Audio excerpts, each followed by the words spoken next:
श्री सिद्धांत सरस्वती विजयते गौरीय गोष्ठीपति वंदे गुरुपद्वंद्वं भक्तबिंदसमन्वितं श्रीचैतन्य प्रभुं वंदे नित्यानन्दसहोदितं श्रीनन्दनन्दनं वन्दे राधिका चरणोदयं गोपीजनसमायुक्तं बिन्दावनं मनोहरं वाञ्छाकल्पतरुश्च कृपासिन्धुभ्यश्च पतितानं पावनेभ्यो वैष्णवेभ्यो नमो नमः। मूकं करोति वाचालं पङ्गुं लङ्घयतिगिरिं यत्कृपातमहं वन्दे परमानन्दमाधवं। वृन्दावै तुलसीदेव वै पिया वै केशवस्य च कृष्णभक्तिपदे देवी सत्त्ववत्त्वयि नमो नमः। नारायण नमस्कृत्य नरं चैव नरोत्तमं देवीं सरस्वतीं व्यासं ततो जयो मुदीरये। संकीर्तने कृष्ण कथोपदेशे गौरीयपत्रस्य प्रकाशने च सदानुरक्त गुरुभक्तियुक्तो भक्तिप्रमोदाक्ष जगोद्वरुन् ध्येयं सदा परिभवग्नभविष्टदोहं तीर्थास्पदं शिवविरञ्चनुतं शरण्यं वेत्तात्युहं पुनतपाल्भवाद्दिपूतं वन्दे महापुरुषते चरणारविन्दं यत्पादपल्लवनखचन्दमणिच्छटाय विस्फुरिजित किमपि कुबोधु स्वदर्शि पूर्णानुरागरससागरसारमूर्तिः साराधिकामयि कदा कृपां करोषि। श्रीकृष्ण चैतन्य प्रभु नित्यानंद श्री अद्वैत गदाधर शिवासादि गौरभक्तबिंद। श्रीकृष्ण चैतन्य प्रभु नित्यानंद श्री अद्वैत गदाधर शिवासादि गौरभक्तबिंद। हरे कृष्ण कृष्ण कृष्ण हरे हरे हरे राम राम राम हरे हरे। आजानुलंबित भुजौ कनकाबदातु संकीर्तनैकपितरो कमलायताक्षो विश्वाम्बरो द्विजवरो जुगधर्मपालो वन्दे जगत्प्रियकरो करुणावतारो। हरे कृष्ण कृष्ण कृष्ण हरे हरे हरे राम राम राम हरे।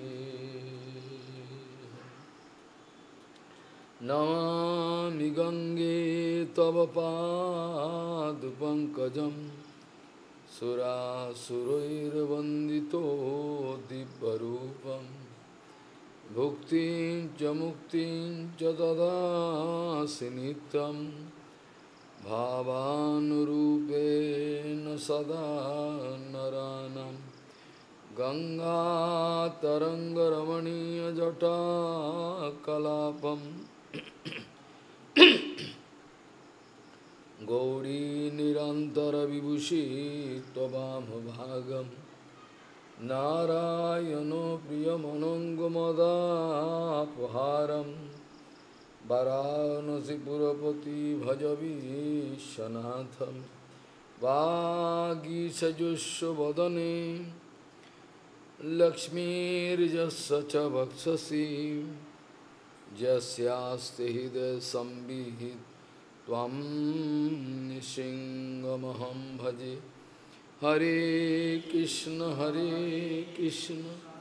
कृष्ण कृष्ण हरे हरे, हरे राम राम राम हरे।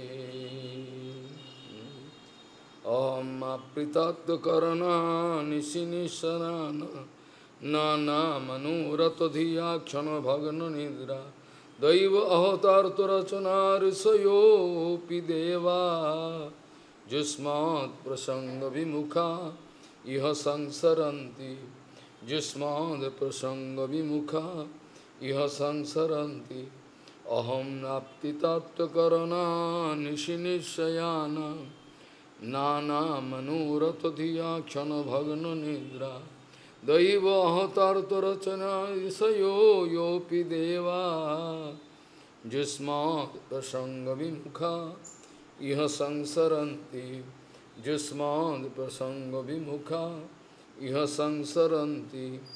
Gauriya Goshtipati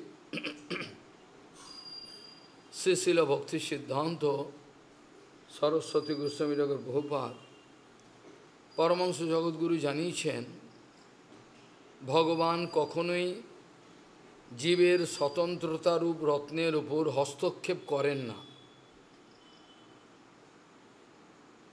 গৌড়ীয় গোষ্ঠীপতি শ্রীশিল ভক্তি সিদ্ধান্ত সরস্বতী গোস্বামী প্রভুপাদ পরমহংস জগৎগুরু জানিয়েছেন, ভগবান কখনোই জীবের যে স্বতন্ত্রতারূপ রত্ন দেওয়া আছে তার উপর কখনোই হস্তক্ষেপ করেন না।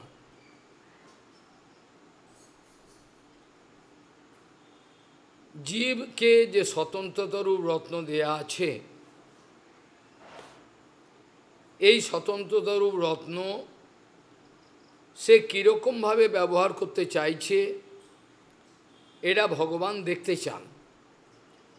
আমি তোকে স্বতন্ত্রতারূপ রত্ন দিলাম, তুমি সেই স্বতন্ত্রতারূপ রত্নকে কিভাবে ব্যবহার করো আমি দেখতে চাই। অনেকেই অভিযোগ তোলেন, ভগবান তো সবই পারেন, ভগবান তো সবই পারেন, ভগবান ইচ্ছে করলে পরিবর্তন করে দিতে পারেন মনগুলোকে, কেন করেন না? ভগবানই দায়ী। প্রভুপাদ বলছেন না, ভগবান এর জন্য দায়ী নয়। ভগবান কারোর স্বতন্ত্রতার রত্নের উপর হস্তক্ষেপ করা মানে এটা একটা বিচ্ছিরি ব্যাপার হয়ে যায়। আমি স্বতন্ত্রতা দিলাম, ভগবান চান এই স্বতন্ত্রতা রত্নকে কিভাবে ব্যবহার করবে, করে সে অনুভব করুক। ভালো মন্দ দুটোই সাজানো আছে, মায়া জগৎ অপ্রাকৃত জগৎ। জীবকে বলা হয় ততস্যা শক্তি বা ভগবানের বিভিন্ন অংশ। এই অবস্থায় জীবকে দেখতে চায় ভগবান, নিজে থেকে অনুভব করে আমার কাছে এগিয়ে আসুক। ভগবান তার উপরে হস্তক্ষেপ করতে চান না, গুরু বৈষ্ণবও চান না। গুরু বৈষ্ণব কারোর স্বতন্ত্র হস্তক্ষেপ করেন না। যে জীব নিজে থেকে ইচ্ছে করে আসেন আমাকে বাঁচান, তার যত্ন নেন তারা। কিন্তু যদি জোর জবরদস্তি ওর ওপর কোনো হস্তক্ষেপ করা হয় সেটা কর্মকাণ্ড হয়ে যায়, সেটা ভক্তি হয় না। অনেকে অভিযোগ করছেন যে ভগবান তো নিজেই এসবের জন্য দায়ী, কিন্তু বাস্তবিক ভগবান এসবের জন্য দায়ী নয়। ভগবান কাউকেই ভালো কর্ম বা মন্দ কর্ম এ দুটো, যেটা জগতে আমাদের সাধারণ যে ধারণা আছে, সুকর্ম এবং কুকর্ম দুটোর একটারও প্রেরণা দিতে চান না। কিন্তু ইনডাইরেক্টলি তিনিই প্রেরণা দেন মায়ার দ্বারা। ভগবান এইসবের জন্য দায়ী নয়। তিনি কেবল বলেন যে আমার কাছে চলে এসো, তোমার এই যে জগতে যে দুঃখগুলো সাজিয়ে রাখা হয়েছে, মায়াদেবী করে রেখেছেন, এগুলো তোমাদের দুঃখ দেওয়ার জন্য নয়। তাহলে কি জন্য? এই যে জড়জগতে যত দুঃখ কষ্ট যেগুলো সাজিয়ে রাখা আছে জগতে, এগুলো ভগবান বলছেন তোমাদের দুঃখ দেওয়ার জন্য নয়, বরঞ্চ তোমাদেরকে বোঝাবার জন্য। এই যে কষ্টটা তুই পেলি, এই অবস্থাটার মধ্যে পড়লি, এটা কি দরকার ছিল তোর? দরকার ছিল না তো। আমি তো বলেছিলাম আমার কাছে আসো, এটা তো নিজে নিজেই তৈরি করলি। অর্থাৎ বলছেন প্রভুপাদ, এই জড়জগতের যত দুঃখ কষ্ট আদি যে সাজিয়ে রাখা আছে, এগুলো ভগবান বলছেন এগুলো তোমাদের অনুভব করাবার জন্য, যে এগুলোর কোনো আদৌ প্রয়োজন ছিল না। এগুলো কষ্ট দেওয়ার জন্য সাজানো নেই, বরঞ্চ অনুভব করিয়ে দেওয়ার জন্য যে এগুলো তো আদৌ কোনো প্রয়োজন ছিল না। এগুলো তো তোমার ইচ্ছে করে নিজে নিজে এগুলো সব ডেকে আনলে, এই সব সমস্যাগুলো। ভাগবতী মহাপুরাণে সপ্তম স্কন্ধেতে একটা সুন্দর কথা, অনেক কথাই বলবার আছে। যাবৎ লিঙ্গান্বিত হি আত্মা তাবৎ কর্ম নিবন্ধনম তাবৎ তাবৎ কি বলে, তাবৎ কর্ম নিবন্ধনম যাবৎ লিঙ্গান্বিত হি আত্মা তাবৎ কর্ম নিবন্ধনম।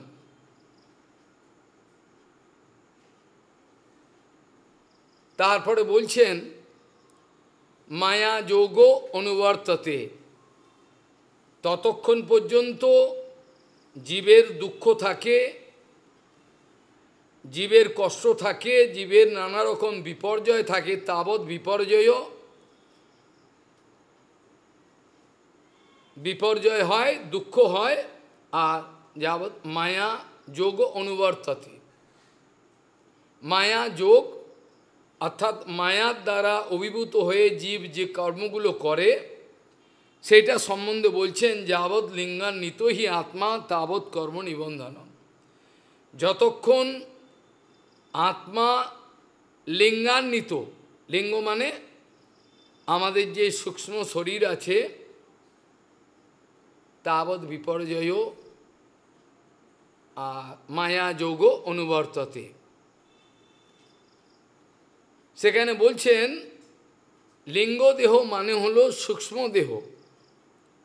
লিঙ্গ দেহ কথার মানে হলো এটা হলো সূক্ষ্ম দেহ, অর্থাৎ আমাদের যে এই বাইরের যে মোটা শরীর আছে পাঞ্চভৌতিক, তার ভেতরে যে লোকানো শরীরটা আছে সেটাকে বলে লিঙ্গ শরীর, সেটাকে বলে লিঙ্গ শরীর। আর এই লিঙ্গ শরীর তার গঠন হলো মন, বুদ্ধি, চিত্ত, অহংকার, চারটের দ্বারা গঠিত। এই চারটের দ্বারা লিঙ্গ শরীর গঠিত, যদিও অন্তঃকরণ একটাই, কিন্তু তথাপি এই চার রকম তার বিভাগের জন্য, চার রকম তার ফাংশন, চার রকমের ক্রিয়াকর্ম এর মধ্যে অনুভব হয়। এই জন্য চারটে এই যে ভাগ আছে মন, বুদ্ধি, চিত্ত, অহংকার, এই চারটে বিভাগ অনুযায়ী চারটে নাম পড়েছে, কিন্তু অন্তঃকরণ একটাই। ভক্তিবিনোদ ঠাকুর কীর্তনে যেটা জানিয়েছেন, লিঙ্গ দেহ ভঙ্গ হয় অনায়াসে। লিঙ্গ দেহ ভয় কীর্তনেতে বলা আছে। হ্যাঁ, লিঙ্গ দেহ ভঙ্গ হয়, ভগবানের নামের সামান্য কিছু অনুভব যদি উত্থিত হয়, সঙ্গে সঙ্গে কি হয়, ধীরে ধীরে এই নামের অনুভব হলে পরে লিঙ্গ দেহ ভঙ্গ হয় অনায়াসে। অর্থাৎ প্রভুপাদ বলছেন যতক্ষণ এই লিঙ্গ দেহটাকে র্যাপচার যতক্ষণ পর্যন্ত এই লিঙ্গ দেহটাকে র্যাপচার করতে না পারবে, অর্থাৎ ফাটিয়ে চুরমার করতে হবে, লিঙ্গ দেহটাকে ফাটিয়ে চুরমার গুঁড়ো গুঁড়ো করতে হবে, যতক্ষণ পর্যন্ত, যে জন্ম পর্যন্ত, যতদিন পর্যন্ত, যে জন্ম পর্যন্ত লোকে এটা পারবে না, ততক্ষণ পর্যন্ত দেহ যোগ অনুবর্ততে, অর্থাৎ একটা দেহ ছাড়বে আর একটা দেহ নিতে হবে, কিছু করা। যাবৎ লিঙ্গান নিত হি আত্মা তাবৎ কর্ম নিবন্ধনম, এইখানে এই প্রসঙ্গগুলো আছে আজকে। তাবৎ কর্ম নিবন্ধনম, কর্মের ফেড়, কর্ম অনাদিকাল ধরে চলছে,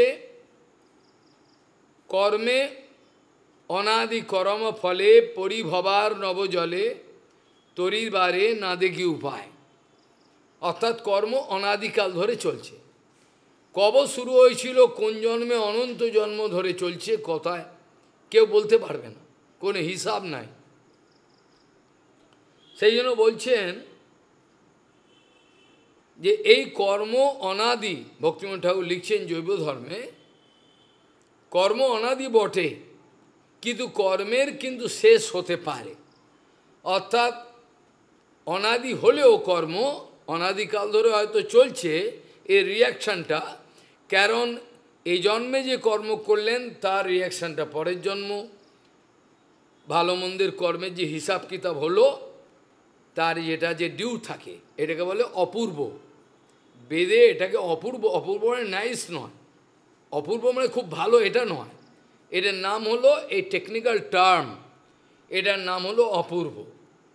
মানে হলো এই যে বিগত জন্মের কর্মফল আর এই জন্মে আজ যে কর্ম করলাম, দেহ ছাড়বার সময় তার একটা হিসাব কিতাব হবে, অর্থাৎ যোগবিয়োগ হবে। যোগবিয়োগ হওয়ার পরে যেটা রেসিডিউ থাকবে, যে অবস্থাটা আত্মার সঙ্গে যাওয়ার ব্যবস্থা হচ্ছে, দেহ ছাড়বার পর ফুলের গন্ধ যেমন বাগান থেকে আমাকে এনে দেয়, ওইখানে হাসনুহানা ফুল ফুটেছে, বা জুঁই ফুল ফুটেছে, বা গোলাপ ফুটেছে, ফুলের গন্ধ যেমন আমাকে এনে দেয় অনুভব, ওই বাগানেতে নিশ্চয়ই এ ফুল ফুটেছে। ঠিক সেরকম জীবাত্মা যখন শরীর থেকে বেরিয়ে যায়, ঠিক সেই সময়তে লিঙ্গ শরীর, অর্থাৎ তার পূর্ব এবং বর্তমান সংস্কারের যোগবিয়োগের পর যেটা রেসিডিউ দাঁড়ালো, সেটা তার সঙ্গে মায়া যোগ অনুবর্ততে, তার সঙ্গে বেরিয়ে এবার চলে যাবে, গিয়ে এবার তার পরবর্তী জন্মের জন্য অপেক্ষা করবে। তার পরবর্তী জন্মের সময় এই যে সংস্কারটা যোগবিয়োগের পর দাঁড়ালো, এটা আবার তাকে ব্যাকিং করবে। বাচ্চাবেলা বোঝা যাবে না, যেহেতু কচি বাচ্চা, তখনও বোঝা যায় অল্প অল্প, কিন্তু একেবারে বোঝা যায়। বড় যত হয় তখন তার সংস্কারের ভেলকিবাজি সেটা দেখা যায়, তার আগে দেখা যায় না। এই জন্য বলছেন প্রভুপাদ যে যতক্ষণ পর্যন্ত না আমরা লিঙ্গদেহকে র্যাপচার একবারে ভেঙে গুঁড়িয়ে দিতে হবে, যতক্ষণ আমরা না করতে পারবো, ততক্ষণ আমাদের একটা দেহ থেকে আরেকটা দেহ গমনাগমনের এর আর কোনো ব্যবস্থার ও কোনো বিকল্প আর হতে পারবে না। যে চারটে ফাংশন অনুযায়ী অন্তঃকরণ একটাই, কিন্তু চারটে ফাংশন অনুযায়ী চারটে নাম হয়েছে। একটা হচ্ছে মন, বুদ্ধি, চিত্ত, অহংকার। মনকে তুলনা করা হয়েছে সুন্দরভাবে, বুদ্ধিকে তুলনা করা হয়েছে, মন, বুদ্ধি, চিত্ত, অহংকার, এগুলো সব তুলনা করা হয়েছে। মহাপ্রভু নিজেই বলেছেন চিত্ত দর্পণ মার্জনম, অর্থাৎ মহাপ্রভু বলতে চেয়েছেন চিত্তটা হচ্ছে একটা মিরর দর্পণের মতো, বা আমাদের ভাগবতে অন্যত্র অনেক জায়গায় বর্ণনা আছে, এখানেও অনেকবার আমি আলোচনা ভগবানের ইচ্ছা করেছিলাম। এটা হচ্ছে জলাশয়ের সঙ্গে তুলনা করা যায়, একটা জলাশয়ের সঙ্গে তুলনা করা যায়, বা মহাপ্রভু এটাকে দর্পণের সঙ্গে তুলনা করেছেন। চিত্তর কাজ হলো কোনো বিষয় বস্তুকে দেখলে পরে আকর্ষণ এবং বিকর্ষণের, তার আকর্ষণ করবে বা রিপালশন করবে, তাকে আকর্ষণ করবে নাকি ফিরিয়ে দেবে, ধাক্কা মারবে, এগুলো চিত্তের কাজ হলো। কোনো জিনিস দেখলে পরে এটাকে অ্যাট্রাকশন হয়, সে ভালো হোক মন্দ হোক। চিত্ত মনের মধ্যে সংকল্প বিকল্প শুরু হয়ে যায়। যখনই চিত্ত কোনো বস্তুকে আকর্ষণের দেখলো, লোভ হলো ভেতরে, এটা আমার চাই, এটা আমি ভোগ করব। ঠিক যখন এই অবস্থাটা হলো চিত্তের, চিত্র বাইরের জিনিসকে নিয়ে ম্যাগনেটের মতো ছবি তুলে নেবে, যেমন ক্যামেরা তোলে, ওইটাকে আর ভুলবে না, ওইটাকে আর ভুলতে পারবে না। কোনো বিভীষিকা দেখলো বা কোনো একটা আকর্ষণীয় কিছু চিত্র দেখলো, কোনো মহিলা, কোনো কিছু সুন্দরী বা যা হোক, সেই আকর্ষণীয় মূর্তিটাকে এখন ভেতরে রেখে দিল। যেমন ক্যামেরা ছবি তুলে, এবার ছবি তোলা, ওইটাই সাত পাক মনের মধ্যে সংকল্প বিকল্প চলতে থাকলো। মনের মধ্যে সংকল্প কী করে পাওয়া যায়, বা কী করে এখানে ছুঁড়ে ফেলা যায়, এর থেকে ছুটকারা পাওয়া যায়, ধাক্কা মারা যায় একে, এগুলো সব চলতে থাকে। আর বুদ্ধি এরা ডিরেক্টরের কাজ করে। যেমন কোম্পানির ডিরেক্টর কোম্পানিকে চালানোর জন্য যখন লোকে শেয়ার কেনে, তখন আগে পেপারে দেখে নেয় কোন ব্যক্তি এ ডিরেক্টর। কারণ ডিরেক্টরের হাতে অনেক কিছু থাকে। অনেক কোম্পানির গুডউইল বিক্রি হয়, দ্বিতীয়বার একটা কোম্পানি বিক্রি হয়ে গেল, এবং ক্যালকাটা কেমিক্যাল আমাদের সময়কালে যেটা নিম সাবান তৈরি করে আদি, এটা বিক্রি হয়ে গেল, দেউলিয়া হয়ে গেল। এরা অন্য একটা বম্বের কোম্পানি কিনে নিল, কিনে নিয়ে সেখানকার ডিরেক্টর এবার এটাকে কি করে চালাবেন এইভাবে প্ল্যান করে চালাতে আরম্ভ করল। অর্থাৎ আমার এই যে সংকল্প বিকল্পাত্মক মন হলো, যেটা ভাগবতে আলোচনা প্রসঙ্গে মুমুক্ষর মতিম সতিম যচ্ছতি বাসুদেবে, মতিম সতিম, মতিকে, মতিটা অ্যাকচুয়ালি সংস্কৃততে বা বাংলাতেও এটা স্ত্রীলিঙ্গ। সব ইকারান্ত, হস্যইকারান্ত, দীর্ঘইকারান্ত, আকারান্ত পদ সবই যে একেবারে স্ত্রীলিঙ্গ এমন কোনো কথা। যেমন আমি বেদান্তে আলোকিত সবিতা, সবিতা মানে হলো সূর্য, সবিতা মানে সূর্য, কে লোকে মেয়ের নাম রাখছে সবিতা, ওরা জানে না এটার নাম হচ্ছে সূর্যের নাম হলো সবিতা, ওরা জানে না। কাজে সবই যে আকারান্ত হলেই এটা, বা বেশিরভাগই এটা হয়, দীর্ঘকারান্ত, হস্যকারান্ত, এগুলো লিঙ্গের প্রকরণ আছে, অনেক ফ্যাচাং আছে সেখানে। তাহলে মতিম সতীম যচ্ছতি বাসুদেবে, এখানে যখন মতিকে সতী অর্থাৎ চেষ্টি লেডির সঙ্গে তুলনা করা হয়েছে, সতী নারী, তার মানে এই মনটা আবার অসতীও হতে পারে। সতী বলা হয়েছে, তার বিপরীত শব্দ সিনোনিম অ্যান্টোনিম থাকবেই, ভালো থাকলে মন্দ, রাত থাকলে দিন। তারে মতিম সতীম যচ্ছতি বাসুদেবে বলাতে এর মধ্যে ধারণা চলে এলো, মতি যেমন সতী হতে পারে, মতি আবার অসতীও হতে পারে। এটা সাধারণ ধারণা, কিছু করার নেই। তাহলে এই বুদ্ধি এবার তার এই বস্তুটাকে কি করে পাওয়া যায় বা ফেলা যায়, এইটার বিচারে লেগে যাবে বুদ্ধি। বুদ্ধির কাজ হলো ডিরেক্টর, এটা পরিচালনা করবে। ফাইনাল অ্যাটেনমেন্ট বা এটাতে হাত থেকে আমি কিভাবে নিষ্কৃতি পাবো, রেহাই পাবো, এই ঝামেলা, এগুলো সব ডিরেক্টর বলবে। মন, এই যেটা বুদ্ধি বলা হয়। আর অহংকার যদি না থাকে, পুরো সংসারটা ছিন্ন বিচ্ছিন্ন হয়ে যাবে। বুঝে গেল? অহংকার থাকতেই হবে, অহংকার না থাকলে কেউ সংসার করবেই না। সেটা ভালো অহংকার হতে পারে, খারাপ অহংকার হতে পারে। আর একটা হলো কাঁচা অহংকার, একটা হলো পাকা অহংকার। একটা হলো কাঁচা অহংকার, একটা হলো পাকা অহংকার। কাঁচা অহংকার মানে হলো কাঁচা আমি, আর যে কাঁচা আমি মানে হলো আমার ভগবান গুরু বৈষ্ণবের সঙ্গে কোনো সম্বন্ধ দূরের কথা, কিছুই জানি না, আমি আমার এটুকু বুঝি, এর বাইরে আমি কোনো বুঝতে চাই না।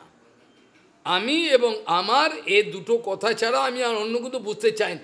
আমার প্রয়োজন নেই এসব শুনবার, আমি আমার আমার কোনো প্রয়োজন নেই এসব শুনবার, এইরকম কথা। অর্থাৎ এটাকে বলা হয় কাঁচা আমি, যেটা রাবণের ছিল। আর হনুমানজি মহারাজের যখন পরিচয় দিয়েছিলেন সেটা ছিল পাকা আমি রামের দাস, ভগবত দাস। অর্থাৎ অহংকার না থাকলে প্রাকৃত বা অপ্রাকৃত জগতের কোনো কিছুই টেকে না। অপ্রাকৃত জগৎ টিকে থাকে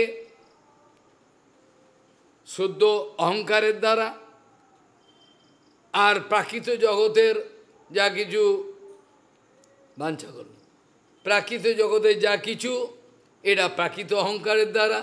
কিন্তু এনিওয়ে যে কোনোভাবেই হোক, এ সংসারের যে চাকাটা চলছে বো করে অনন্ত, এই যে পৃথিবীর সমস্ত চাকা, যারা অনুভবশীল মানুষ তারা চিন্তা করেন গভীরভাবে, কোটি কোটি মানুষ, কোটি কোটি জীবাত্মা রয়েছে, তাদের গতি কোথায় কেমনভাবে, এটা নচিকেতার বিচারে এসেছিল।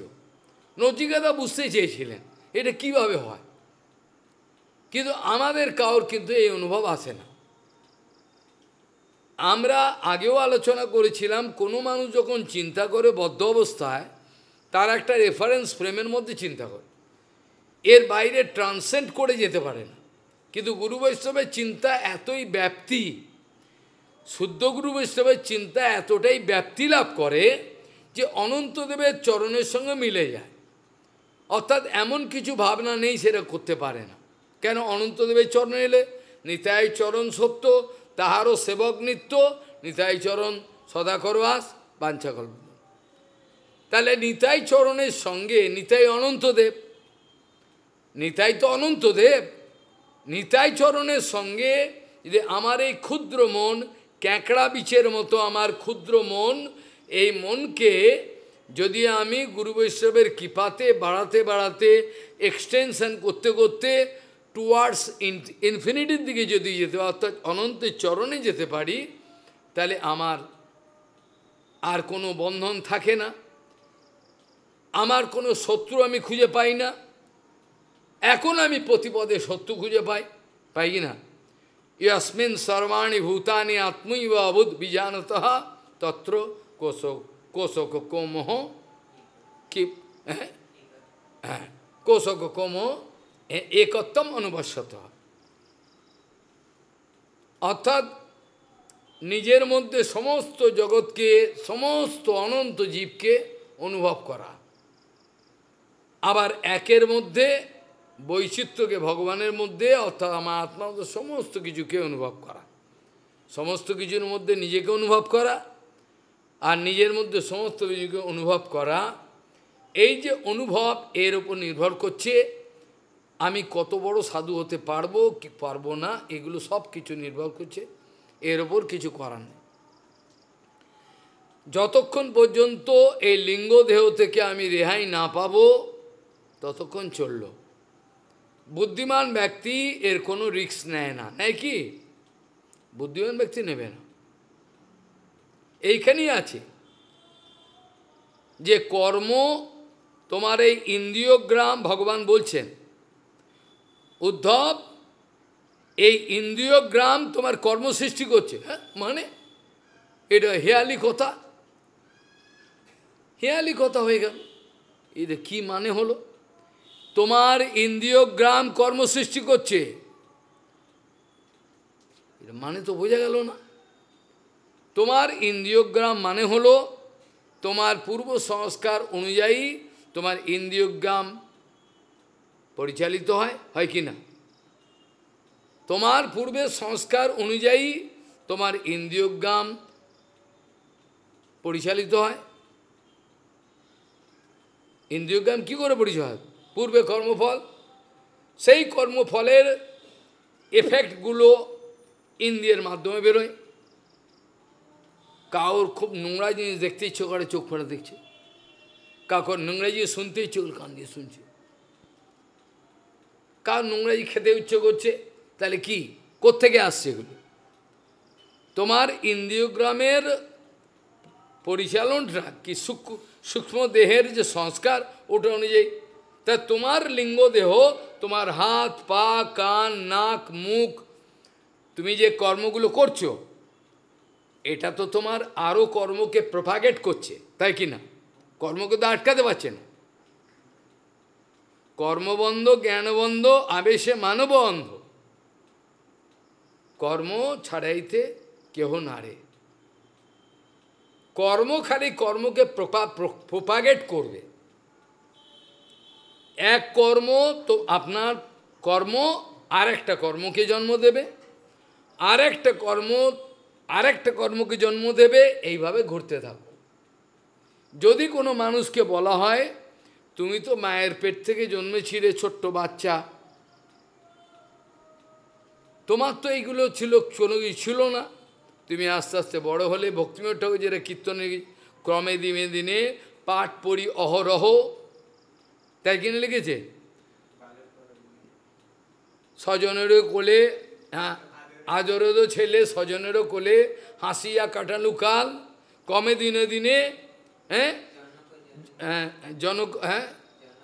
জনকে জননীর কোলেতে কাটালাম, তারপরে আস্তে আস্তে বয়স হলো, পাঠ পড়ি অহরহ, তারপরে এবার আরও বয়স হলো, এবার আস্তে আস্তে বুদ্ধি, এবার নিজের কর্ম।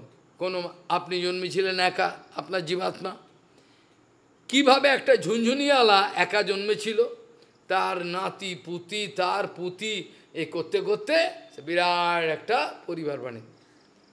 মুসলমানরা করে এই ফরিদাবাদে এখানে ওখানে, একটা মানুষের 20টা না 25টা স্ত্রী, ওরে পাপ, 100টা না কত ছেলে, মানে একটা পরিবার একটা গ্রাম নিয়ে নেবে। এখন নিয়ম পাস হচ্ছে এগুলো করা যাবে না, এক দেশ এক নিয়ম, কিন্তু ওরা তো করে রেখেছে একটা মানুষের। আমি গেছিলাম হরিকথা বলছে আলিগড়ের সামনে, বলছে মানে এই মানুষদের একটা পুরো গ্রামের নাতি পুতি সব দিয়ে মুসলমান। তাহলে কিভাবে, আমি একটা উদাহরণ দিয়েছিলাম ইন্দ্র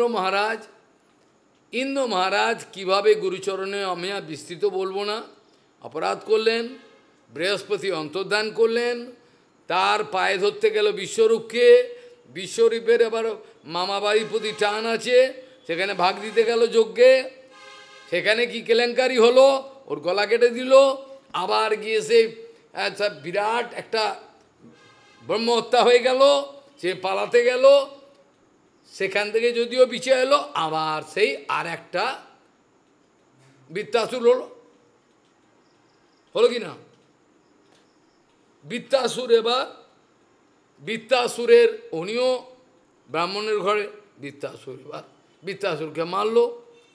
তাহলে কিভাবে একটা কর্ম মানুষকে কিভাবে কর্মের দিকে ঠেকিয়ে দেয়, কিভাবে নিয়ে যায় দেখুন। যজাতি সে তো জঙ্গলে গেছে, শিকার ফিকার করবে, ঘুরবে, সেখানে গিয়ে কোথায় ফাঁদে পড়ে গেল না? কিভাবে ফাঁদে পড়ে গেল, গিয়ে তার এবার সংসার বিস্তৃত হয়ে গেল, পুরুরবাও তাই, প্রত্যেকেরই তাই, সৌবরই তাই। তাহলে আপনার এক একটা কর্মের বিস্তার করে যাবে, কমাতে পারবে না। কমাতে পারবে কি? কর্ম কমায়, বাড়িয়ে দেবে। এইভাবে কর্মের যে নেটওয়ার্কটা বাড়তে থাকবে। দিয়ে এই জন্য ভগবান উদ্ধবকে বলছেন, উদ্ধব তোমার এই ইন্দ্রিয়গ্রাম যত আছে মানুষের, ইন্দ্রিয়গ্রাম কর্ম সৃষ্টি করে, বিভিন্ন রকমের ক্রিয়াকর্ম করবে, আর করলেই তার একটা every action has its equal and opposite reaction. এটা খালি ইংরেজিতে নিউটনের থিওরি নয়, এটা খালি ইংরেজিতে নিউটনের থিওরি কিন্তু নয়, এটা সত্যি কথা। নিউটন লিখেছেন ঠিকই, প্রত্যেক কর্মের একটা সমান এবং বিপরীত প্রতিক্রিয়া আছে। এটা আপনি এড়াতে পারবেন না, এটা এড়ানো যায় না। এই করতে করতে দেখা গেল ভগবান শ্রীকৃষ্ণ আলোচনা প্রসঙ্গে বলছেন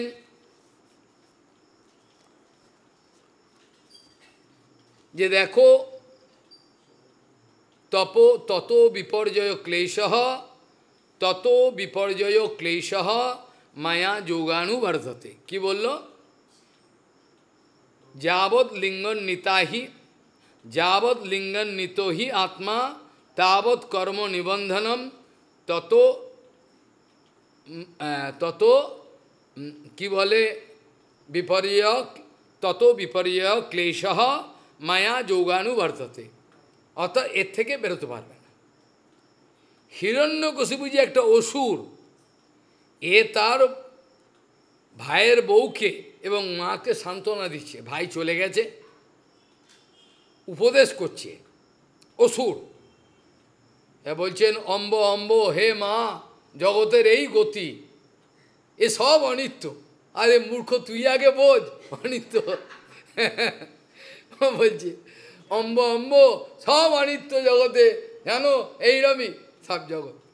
ভাই চলে গেছে, দুঃখ হচ্ছে, ভাইয়ের বউকে সান্ত্বনা দিচ্ছে, দিয়ে এইসব কথাগুলো বলছে। সুন্দর বলছে এই যে দুনিয়া এইসবই, কিছু করার নেই। সেইখানে একটা উদাহরণ আছে, এরা হচ্ছে উশিনর দেশের রাজা, বিরাট পরাক্রম সম্পন্ন। তার দেশকে কোনো এক অপর দেশের রাজা আক্রমণ করেছে, বিরাট বিরাট যুদ্ধ বিগ্রহ লেগে গেছে। আগেকার দিনে আমাদের এরকম মহাপ্রভু স্বয়ং এরকম থাকতো। বাংলাটা ছিল মুসলমানের অধীন। এবার ঠিক খড়গপুর থেকে আরম্ভ করে আরও আগে যাবে, ব্যাস। তারপরে এবার উড়িষ্যা রাজা এবার কি করে যাবে? তখন তো পাসপোর্ট ভিসা কিছুই ছিল না। সব নির্ভর করছে কিভাবে মহাপ্রভুর ভক্তগণকে পুরো আটকে দিয়েছে, যেতে দেবে না। নিত্যানন্দ সব আটকে দিয়েছে। কিভাবে মহাপ্রভুর কৃপায় তারা পার হয়ে, শিবানন্দ সব আটকে দিয়েছে, যেতে দেবে না। ওরে বাপ, কি অবস্থা! এইভাবে দেখা যায় তখনকার দিনের ভারতবর্ষের মধ্যে হয়তো 15টা 20টা আরও বেশি 36টা রাজা ছিল।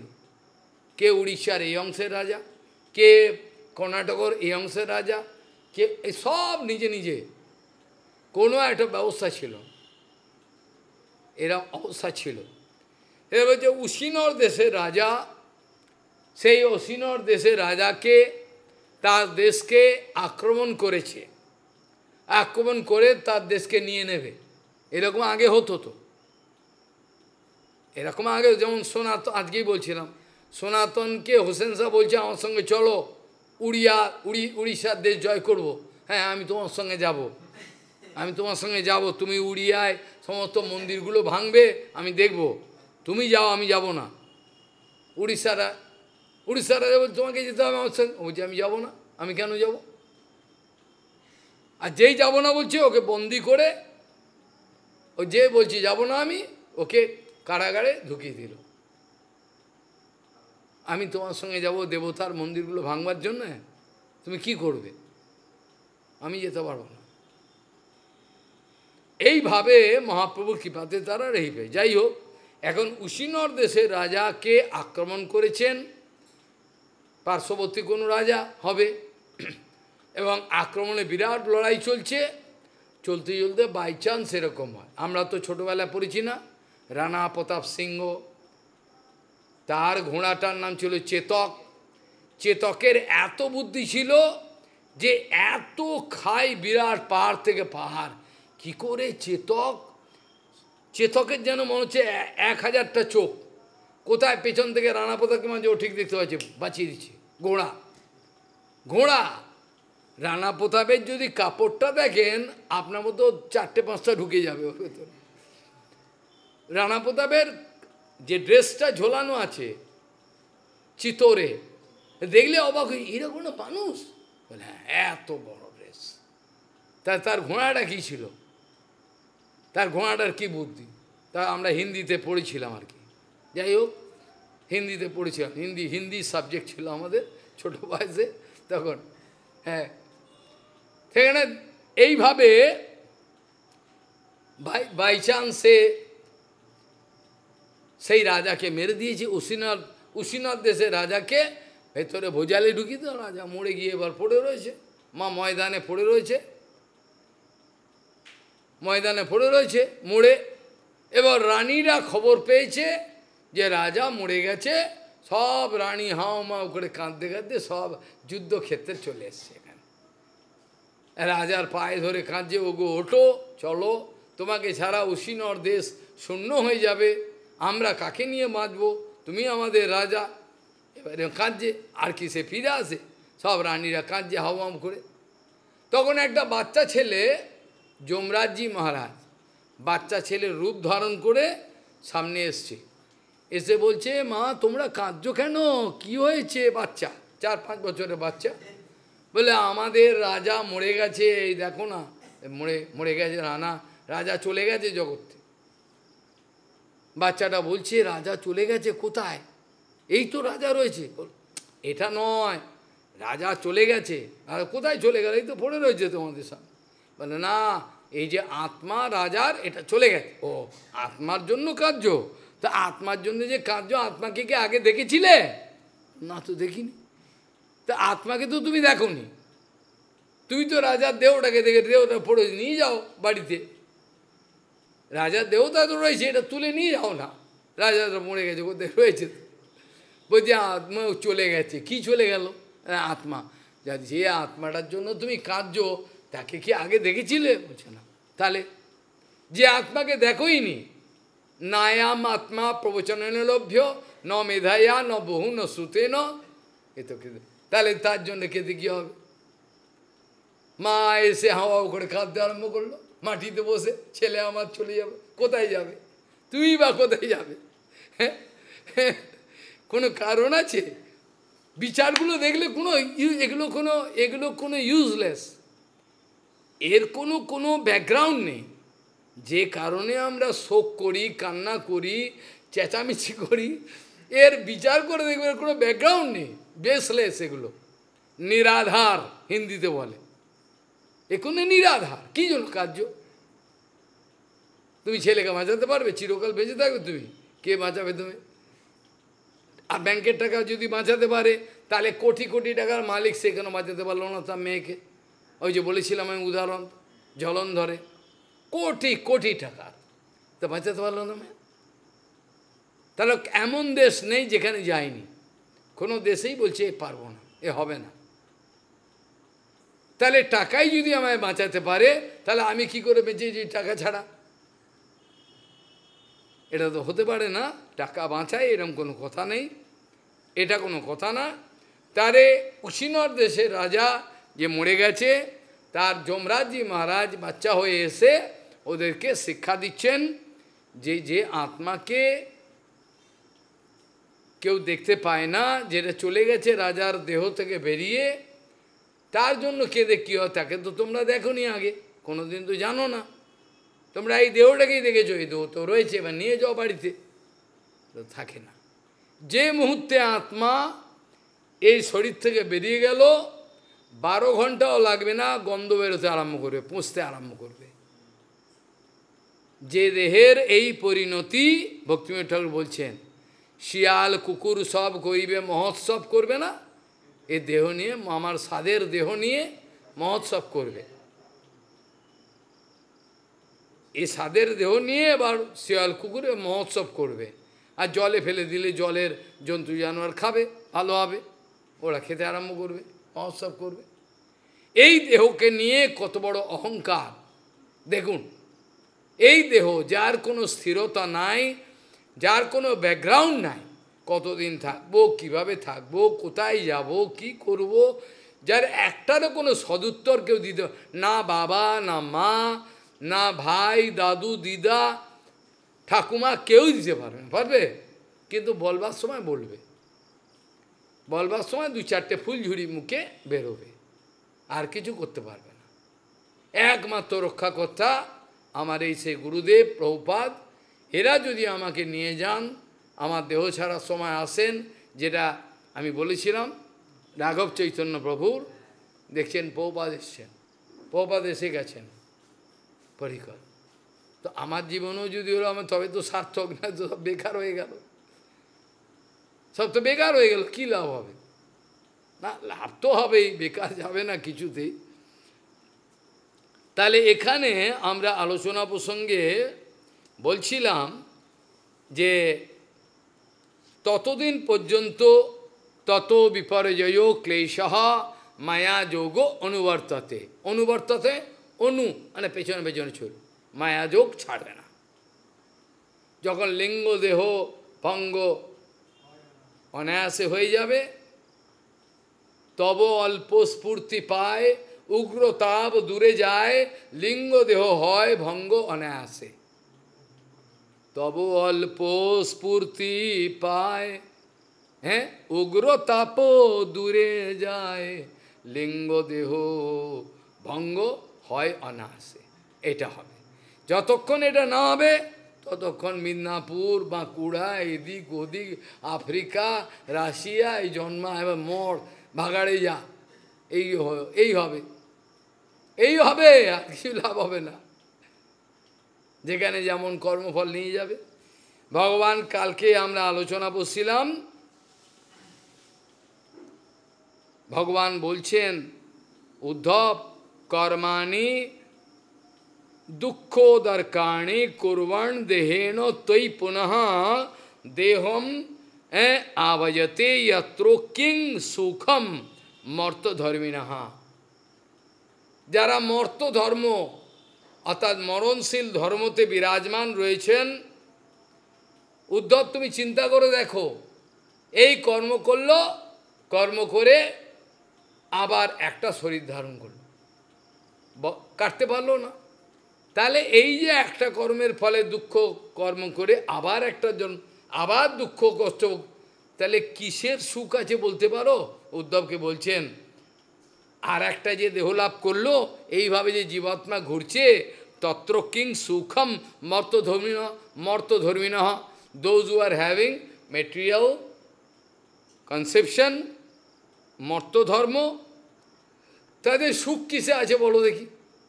এই ছাড়ছে আবার ধরছে, আবার শরীর ছাড়ছে আবার ধরছে।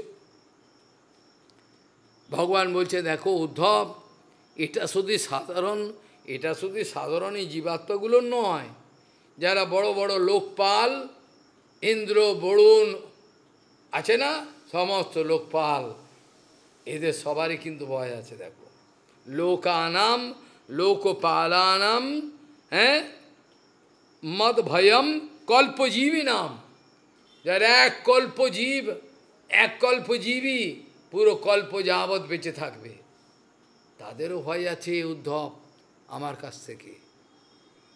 আমি মহাকাল রূপে বিচরণ করি। ভগবান বলছেন কালহম কলয়তাম, আমি কাল রূপে বিচরণ করি, আমাকে কেউ দেখতে পায় না, দেখতে পায়? আমি কাল রূপে বিচরণ, হরণ করে নিয়ে যাচ্ছি, আয়ুর হরতে বই, আয়ু হরণ করে নিয়ে যাচ্ছি আমি। যে সময়গুলো গুরু বৈষ্ণবের ভগবানের সঙ্গে নাম সংকীর্তন হরিকথায় থাকবো, সেই সময়টাকে কাল হরণ করতে পারে না, বাকি সময় নিয়ে যায়, বাকি সময় থাকবে না। লোকানাম লোকপালানাম মদভয়ম কল্পজীবী নাম, যারা কল্পজীবী তাদেরও ভয় আছে উদ্ধব। এমনকি ব্রহ্মণোপি ভয়ম মত্ত দ্বিপরার্ধ পরায়ুষঃ, যার দ্বিপরার্ধ আয়ু গোনা যাবে না খাতায়, তারও ভয় আছে, তারও ভয়, সে কোথায় যাবে সেও চিন্তা করছে। ব্রহ্মণোপি ভয়ম মত্ত দ্বিপরার্ধ পরায়ুষঃ, দ্বিপরার্ধ আয়ু, যেটা হিসাব করে বার করা যায় না, তার পর্যন্ত ভয় আছে মৃত্যু, তারও মৃত্যু হবে, চলে যেতে হবে। তারপরে যে কথা আমি আলোচনা এতক্ষণ করছিলাম সেইটার উত্তরই বলছেন ভগবান, গুণাহা সৃজতি কর্মাণি গুণ অসুন জাত গুণানো জীবন্তু গুণ সংযুক্ত ভুঙ্ক্তে কর্ম ফলানি আসৌ। কি বলছেন? এই যে গুণগুলো আছে 17তম গুণ, নাচাচ্ছে কে? নাচাচ্ছে তো গুণগুলোই নাচাচ্ছে। মানুষকে যে নাচাচ্ছে, নটো নাট্য ধরো যথা, যেমনভাবে কালো সুতো দিয়ে পুতুল নাচাচ্ছে, নাচাচ্ছে কে? এই মানুষগুলো ভূতের মতো নাচছে, কে নাচাচ্ছে? গুণ, গুণ নাচাচ্ছে।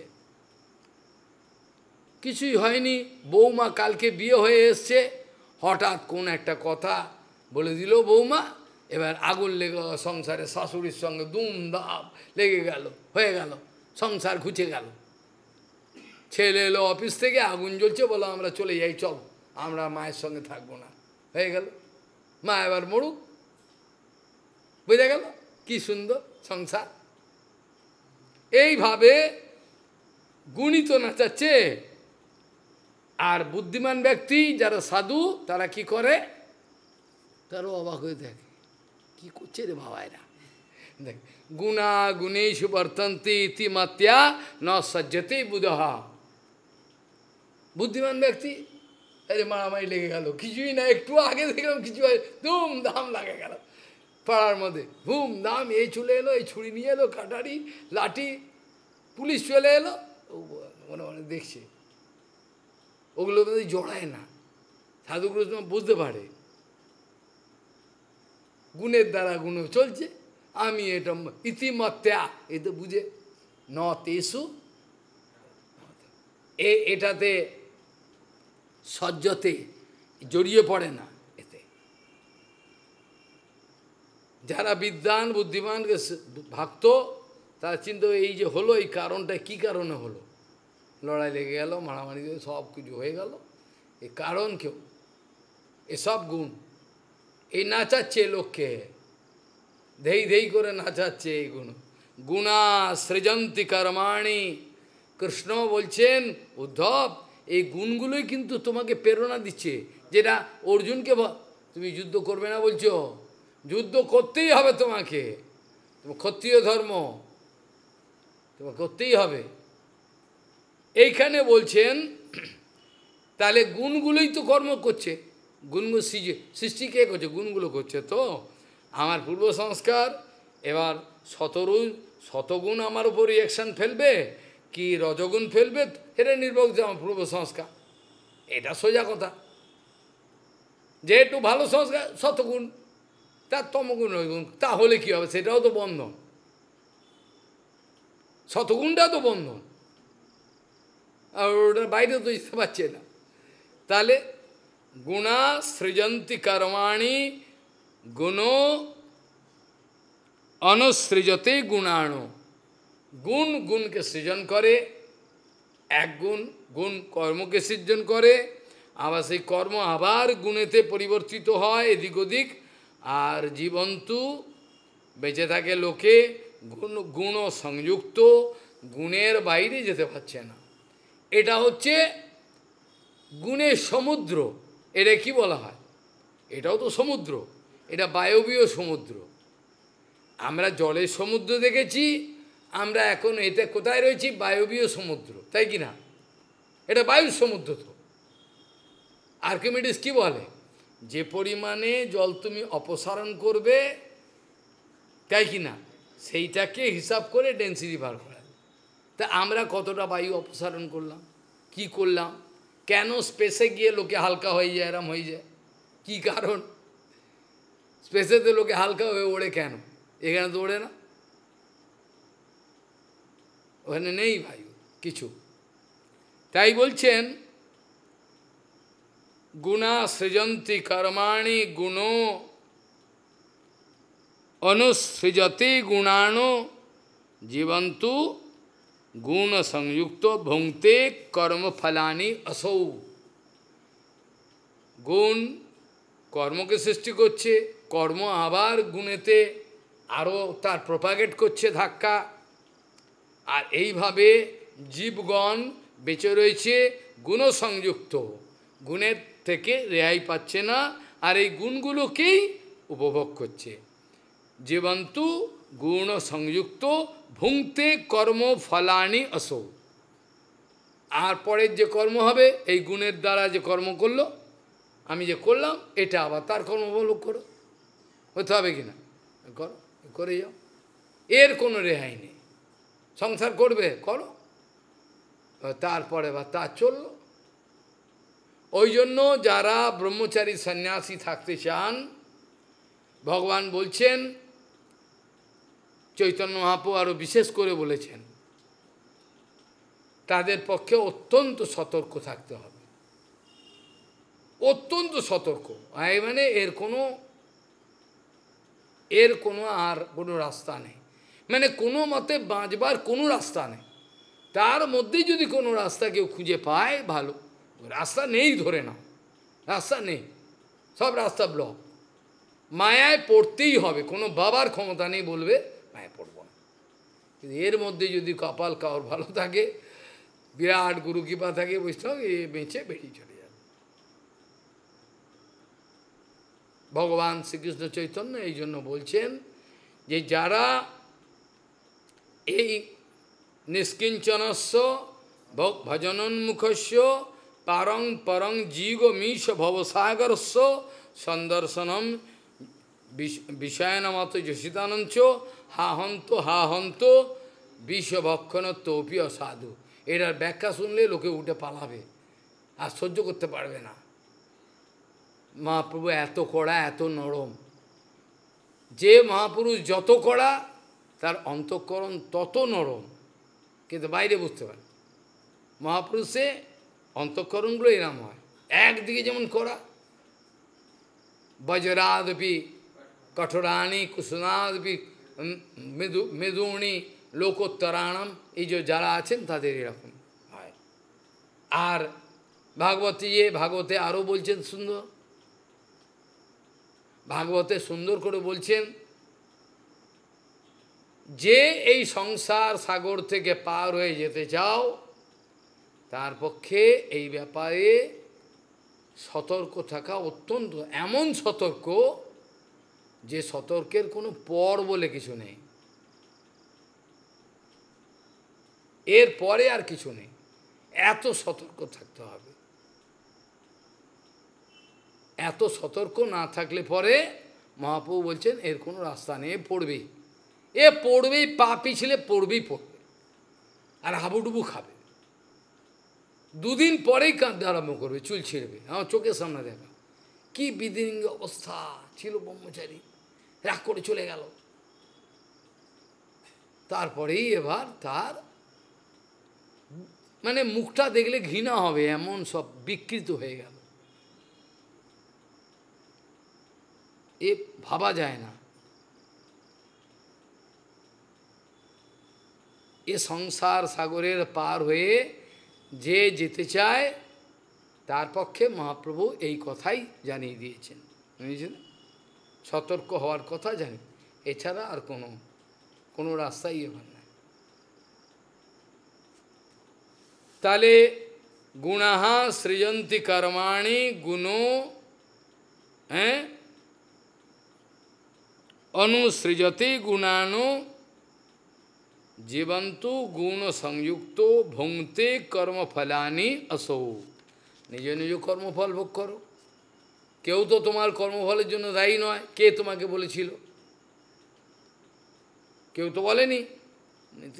সমস্ত শাস্ত্রের প্রমাণ, যার যার কর্মফল তাকেই ভোগ করতে হবে, কেউ নেবে না, কাউর কর্মফল কেউ নেবে না, পিতা মাতা ভাই বন্ধু কেউ নেবে না, সব কর্মকাল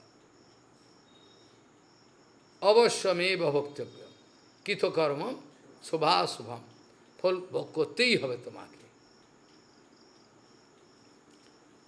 তারপরে বলছেন, ঠিক যে শ্লোকের আমি উচ্চারণ করেছিলাম, যাবৎ লিঙ্গান্বিতো হি আত্মা তাবৎ কর্ম নিবন্ধনম, আর তারপর বলছেন তত বিপর্যয়, আর তারপরে বিপর্যয়ের পরে হচ্ছে এই যে কষ্ট, ক্লেশঃ মায়া যোগানুবর্ততে, এইটা। তাহলে এই কথাটাই ভগবান আবার ঘুরিয়ে বলছেন এখানে, তাবৎ সাত গুণবৈষম্য, যতক্ষণ পর্যন্ত তোমার মধ্যে গুণবৈষম্য থাকবে, ভালো মন্দ শত্রু মিত্র এই বিচার থাকবে। ভালো মন্দ শত্রু মিত্র এই বিচার ছাড়বে না, এগুলো থাকবে। যাবৎ সাত গুণবৈষম্য তাবৎ নানাত্বম আত্মানঃ, আমার মধ্যে নানাত্ব বুদ্ধি আমাকে ছেড়ে যাবে না। নানাত্ব বুদ্ধি, নানাত্ব বুদ্ধি মানে একত্ব দর্শনের অভাব, তাই কিনা?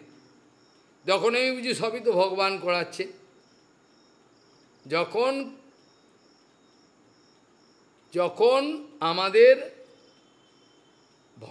জড়ভরতজিকে নিয়ে গেছেন কাটবে, এবার বলি দিচ্ছে, খাড়া তুলেছে, এবার বলেছে না খাড়া তুলেছে, এবার জয় মা কালী কে ভবানী বলে বলি দেবে। সেই সময়ও তো জড়ভরতজি বলছে না, আরে আমায় মারে কেন রে বাবা, আমি কি করেছি, কি তো করিনি, আমি বলেছি কি, একবারও বলেনি। আর ঠিক আছে, ভগবানের ইচ্ছা, ওকে বলি দিচ্ছে অকারণে, ভালো লোকটা ওকে বলি নিয়ে গেছে, নিয়ে কাঠগড়ায় দিয়ে দিয়েছে, হাঁড়ি কাটে, কাঠগড়ায় না হাঁড়ি কাটে দিয়েছে, এবার কাটবে। কিন্তু তখনও জড়ভারত বলছে না, ভাই আমাকে কাটবি কেন, আমি কি করেছি তোর, কোন পাকা ধনে মই দিয়েছি তোর, আমাকে কাটবি, হ্যাঁ বলছে না তো। ঠিক সেরকমভাবে বলছেন, কেন, ওর নানাত্ব দর্শন নাই তো, ও কেন বলছে না, ওই জন্য যা হচ্ছে ভালো মন্দ সবাই একত্ব দর্শন, ওই জন্য ভয় নেই, ভয়ও নেই, কিছুও নেই। ভয়ম দ্বিতীয় বিনিবেশত সাত ঈশাত অপতস্য বিপদ, এ তো থাকবেই। তা বলছেন তাবৎ সাত গুণবৈষম্যম তাবৎ নানাত্বম আত্মনঃ, নিজের মধ্যে নানাত্ব বিচারের রেহাই হবে না, থাকবেই। আর নানাত্বম আত্মনো যাবৎ, যতক্ষণ এই নানাত্ব বিচার তোমার মধ্যে টিকে থাকবে, বলছেন নানাত্বম আত্মনো যাবৎ, যতক্ষণ নানাত্ব বিচার তোমার মধ্যে টিকে থাকবে, পারতন্ত্রম তদৈবহি, ততক্ষণ তুমি অস্বতন্ত্র, অর্থাৎ তুমি বাইরে মনে করছো স্বাধীন, কিন্তু তুমি পরাধীন, জেলখানায়, মায়াদেবীর জেলখানায় রয়েছ। বোঝা গেল? কি সুন্দর কথা বলছেন, একই ধরনের কথা আমি যেগুলো আগে করলাম। বলছেন যাবৎ সাত গুণবৈষম্যম তাবৎ নানাত্বম আত্মনঃ, আর নানাত্বম আত্মন যাবৎ পারতন্ত্রম তদৈবহি, ততক্ষণ পর্যন্ত পারতন্ত্র, তুমি স্বতন্ত্র নও, মনে হচ্ছে আমি স্বতন্ত্র, ততক্ষণ তুমি পরাধীন। কার পরাধীন? মায়ার জেলখানায়। কার? কোথায়? মায়ার জেলখানায়, মায়াদেবী জেলখানা, এটা জেলখানা দেব। আর তারপর বলছেন যাবৎ অস্বাতন্ত্রঞ্চ, যাবৎ স্বতন্ত্রম তাবৎ ঈশ্বরতো ভয়ম, যতক্ষণ তার যাবৎ তার স্বাতন্ত্র থাকবে, যাবৎ স্বতন্ত্রম, যতক্ষণ তার স্বাতন্ত্র থাকবে, তাবৎ ঈশ্বরতো ভয়ম, ততক্ষণ পর্যন্ত তার ঈশ্বর, বলছে এখানে ঈশ্বর কাকে বলবো, এটা মহাকালকে বলবো। কাল কলায়াতাম, যেটা বলে কাল রূপী আমাকে ভয় করবে, আমাকে ভয় করবে তো ভয়ম, হ্যাঁ, তাবৎ ঈশ্বরতো ভয়ম, ঈশ্বর থেকে তার ভয় থাকবেই থাকবে। আর এতৎ সমুপাসিরংস্তে মহ্যন্তি সুচার্পিতা, এইভাবে সে সুখ দুঃখের নাগরদোলায় দুলতে দুলতে মোহপ্রাপ্ত হবে, ইনফ্যাচুয়েশন, আর সুচার পিতা অত্যন্ত দুঃখেতে মুহ্যমান হবে, আবার একটু আনন্দের খোঁজ পেল, একটু আনন্দ করে নিল 2 মিনিট, আবার দুঃখে ডুবে গেল। এই জগতের দুঃখ হলো আসে আর যায়, এই জগতের দুঃখ আর সুখ থাকে না, থাকে কি? এই জগতে সুখ এবং দুঃখ থাকে না, এ এলো আবার যায়, আবার যায় আবার আসে। কাল দুঃখ লঙ্গা টাইম, চিরকাল দুঃখ আবার আছে, সেও তার মধ্যে একটু আনন্দ পাওয়ার চেষ্টা করে, করে কি না? এর মধ্যে করছে। এই জন্য বলছেন যাবৎ যাবৎ অস্যা স্বতন্ত্রম তাবৎ ঈশ্বরো ভয়ম, অস্বাতন্ত্রম তাবৎ ঈশ্বর ভয়ম। কি বলছেন? যাবৎ অস্যা অস্বাতন্ত্রম তাবৎ ঈশ্বরতো ভয়ম, ইয়া এতৎ সমুপাস শিরংস্তে মুহ্যন্তি সুচার পিতা। দুঃখেতে মুহ্যমান হয়, আবার একটু আনন্দ করে, কি করে? গরিব লোকের এই করে, এইভাবে করে, এই তো করে। এই যে এসছিল, এই যে শেরপুলিতে উজ্জ্বল বলছে, বলছে বস্তির ছেলেগুলো খেতে পায় না, কিছু কিছু নাই, বলে ডেনড্রাইট কেনে, ডেনড্রাইট কিনে, ডেনড্রাইটের ওই যে অ্যালডিহাইড আছে, কিটোনিক গ্রুপ, কেমিস্ট্রি পড়ে থাকলে তুমি জানবে, এগুলো খেয়ে নেয়, খেয়ে নেশা হয়ে যাবে, পড়ে থাকে, 2 দিন আর ঘুমোচ্ছে, উঠছে না, খাওয়া দাওয়া নেই, কিছু নেই, কি করবে? আবার ভালো পয়সাওয়ালা লোকও নেশা করছে, ব্রাউন সুগার খাচ্ছে, খাচ্ছে না, স্ন্যাক বাইট খাচ্ছে, স্ন্যাক বাইট, এক একটা স্ন্যাক বাইট কত হাজার টাকা, মানে নেশা করলো, নেশা করে অ্যাকোরিয়ামের সামনে যাবে, বিষাক্ত সাপ আছে, গাল জিপটাকে দিয়ে দিল, সাপ ছবল মারল, পড়ে গেল, এবারে 15 দিন পড়ে রইল, থাক। তাহলে কত রকমের আনন্দ দেখুন, ওটাও তো ওর আনন্দ নাকি? ওর আনন্দ নয়, ওর আনন্দ। আবার ভারতী মহারাজ বলতেন কুত্তা পিঠা, একটা কুকুরকে পেট ভরে খাইয়ে দিল, দিয়ে বেদরক পেটালো, ফেরে মরে গেল, ওকে পোড়ালো, পড়িয়ে ওর পেটটা চিরে কেক বার করছে, কেক ওটা খাচ্ছে সাঁওতালরা আনন্দে, কুত্তা পিঠা, এই নাম হলো কুত্তা পিঠা। কি সুন্দর, এবার কুত্তা পিঠা খাচ্ছে, তোমার তো ভাল লাগবে না, যার যেরকম সংস্কার সে অনুপাতে সে চলবে। তাহলে এখানে ভগবান বলছেন দেখো, এইভাবে এর সুখ দুঃখের নাগরদোলায় চলছেই চলছে, কার কিছু করার নেই। কালো আত্মাগমো লোক স্বভাব ধর্ম এবচ ইতি মাম বহুধা প্রাহুর গুণ ব্যতি করে সতী। বলছেন দেখো, এই সত্যাদি গুণক্ষোভ, এই সত্যাদি গুণক্ষোভে আমাকে কাল, এই সত্যাদি গুণের যে ক্ষোভ, এর কারণে আমার বিভিন্ন নামে আমাকে ডাকে, কেউ বলে কাল, কেউ বলে আগম, লোক, স্বভাব, ধর্ম ইত্যাদি বিভিন্ন নামে। এক্ষুনি বলছেন, ট্রান্সলেশন করছিলেন, বলবান গণের মধ্যে আমি বলবান, তেজস্বী গণের মধ্যে আমি তেজস্বী, সবই তো ভগবান যে আমি, তাহলে আমি করতে গেলাম এবার, সবই যখন তুমি, তাহলে আমি আবার কোথা থেকে আমি নিজের একটা পরিচয় বার করলাম, করে আমি কষ্ট পাচ্ছি। আমার কষ্টের তো কোনো তো ভিত্তি নেই, এ তো ইচ্ছে করে কষ্ট, এই কষ্টগুলো কোনো মূল্য নেই।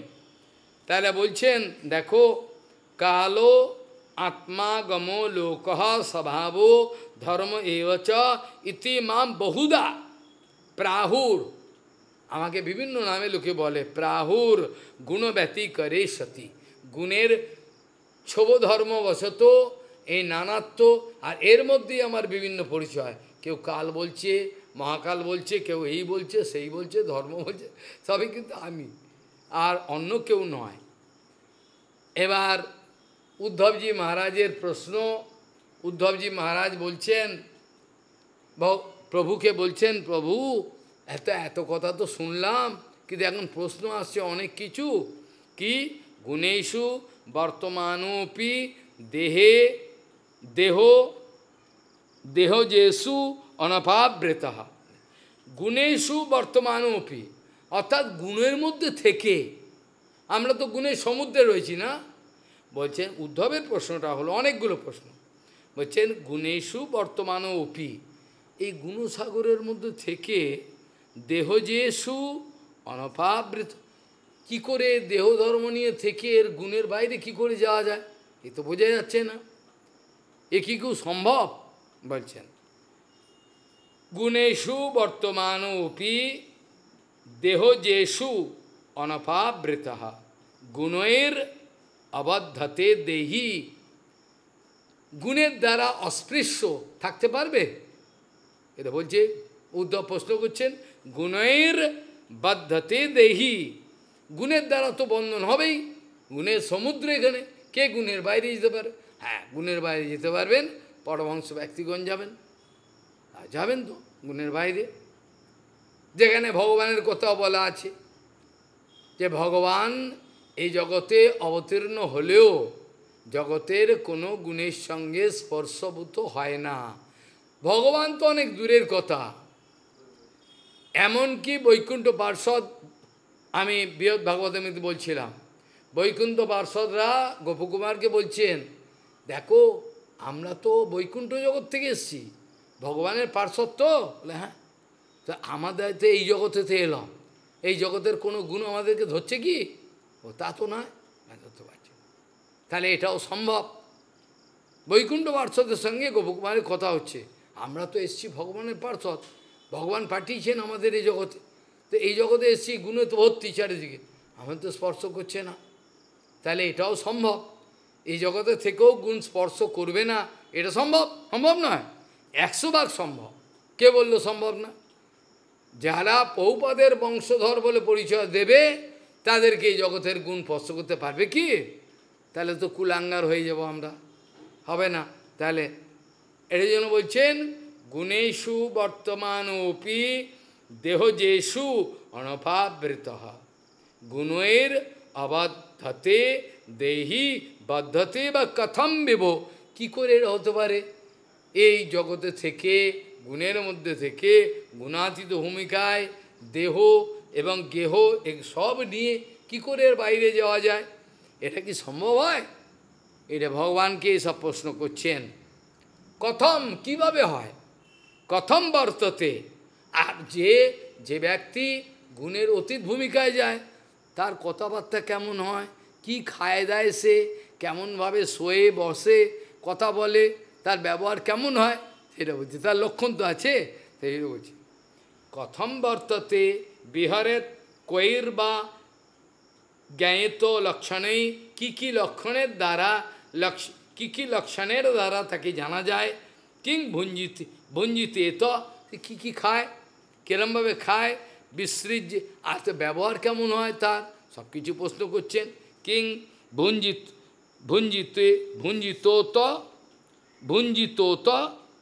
এন্ড বিসৃজেত শ্রীয়তাসিত জাতি বা, তার কথাবার্তা চলাফেরা উঠন বসন, কীভাবে তাকে চেনা যাবে?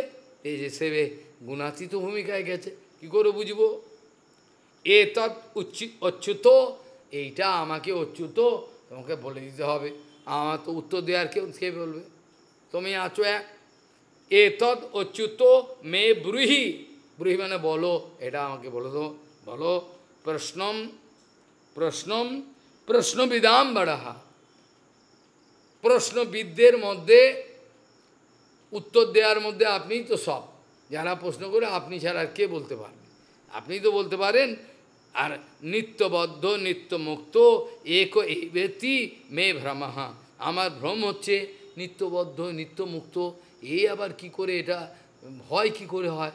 এগুলো সব আমি বিস্তৃত আপনার থেকে তোমার থেকে আমি বন্ধু তো বন্ধু ভাবছে না, বন্ধু, আমি জানতে চাই এটা কি করে হবে। কথম বর্তেত বিহারেত কৈর বা জ্ঞায়েত লক্ষণই, কীভাবে জানা যাবে লক্ষণের দ্বারা? কিং ভুঞ্জিত বিসৃজেত শ্রিয়তাসিত ইয়াতি বা, एतत् अच्युतो में ब्रूहि प्रश्नम प्रश्न विदाम्बरा नित्यबद्धो नित्य मुक्तो एको एवेति मे भ्रमः। এই সম্বন্ধে আমার নিত্যবদ্ধ নিত্যমুক্ত एको एवेति मे भ्रमः। আমার এ মনোভ্রান্তি সৃষ্টি হচ্ছে, কি করব? এর একটা যথাযথ উত্তর আমাকে দিলে আমি খুব শান্তি পাই। এই পর্যন্ত আজকে বিশ্রাম দেওয়া প্রয়োজন। এরপরে তো নতুন এইখানে শেষ।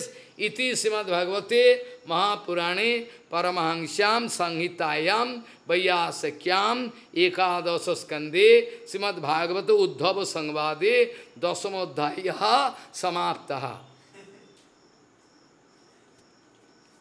अहम प्रीतात्वकरणा निशिनिशयाना नाना मनोरथ धिया क्षण भग्न निद्रा दैवाहतार्थ रचना ऋषयो योपि देवा जुष्माद प्रसंग विमुखा इह संसरन्ति जुष्माद प्रसंग विमुखा इह संसरन्ति। वाञ्छाकल्पतरुश्च कृपा सिन्धुभ्यो पतितानां पावनेभ्यो वैष्णवेभ्यो।